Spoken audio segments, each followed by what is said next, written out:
अमांत आणि पौर्णिमांत कुंडलीनुसार पर्जन्यमान 2026. 19 मार्चच्या नूतन संवत्सर कुंडलीनुसार मीन लग्नाच्या पत्रिकेतील रवी, चंद्र, शुक्र, शनी आणि नेपच्यून असे ग्रह असून चतुर्थात गुरु असल्यामुळे यावर्षी चांगले पर्जन्यमान राहील. सरासरीपेक्षा अधिक पावसाची यावर्षी शक्यता राहील. मे 2026. मे महिन्यात 16 मे नंतर पूर्वमोसमी पाऊस होणार असून मोठ्या पावसाने जनजीवन विस्कळीत होईल. 1 जून पूर्वी केरळ किनारपट्टीवर मान्सूनचे आगमन होणार आहे.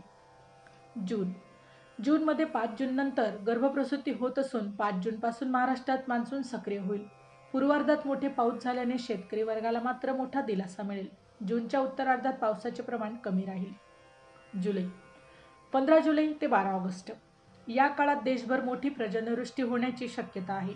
याच काळात प्रमुख नद्या व धरणे यांची पातळी वाढून सरासरी एवढा पाऊस या महिन्यात होणार आहे. ऑगस्टच्या पूर्वार्धात मोठी पर्जन्यवृष्टी होईल, मात्र उत्तरार्धात मध्यम वृष्टी होण्याची देखील यावेळी दाट शक्यता आहे. सप्टेंबर महिन्यात सर्वत्र मध्यम वृष्टी होण्याची शक्यता आहे. ऑक्टोबर महिन्यात परतीचा पाऊस होणार असून ऑक्टोबरच्या उत्तरार्धात मात्र मोठी पर्जन्यवृष्टी संभवते. नोव्हेंबरच्या सुरुवातीला हवेमध्ये गारठा निर्माण होऊन थंडीची देखील चाहूल लागेल. एकूण पर्जन्यमानाचा विचार करता मे महिन्याच्या उत्तरार्धात पूर्वमोसमी मोठ्या पावसाने जनजीवन विस्कळीत होईल.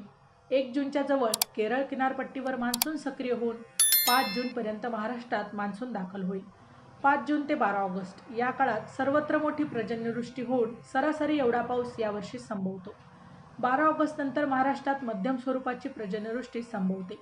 मात्र उत्तर भारतात पूरसदृश्य स्थिती ऑगस्ट महिन्यात निर्माण होईल. ऑक्टोबरमध्ये परतीचा पाऊस होऊन दक्षिण भारतात मोठी पर्जन्यवृष्टी संभवते. माहिती आवडली असेल तर अवश्य शेअर करा.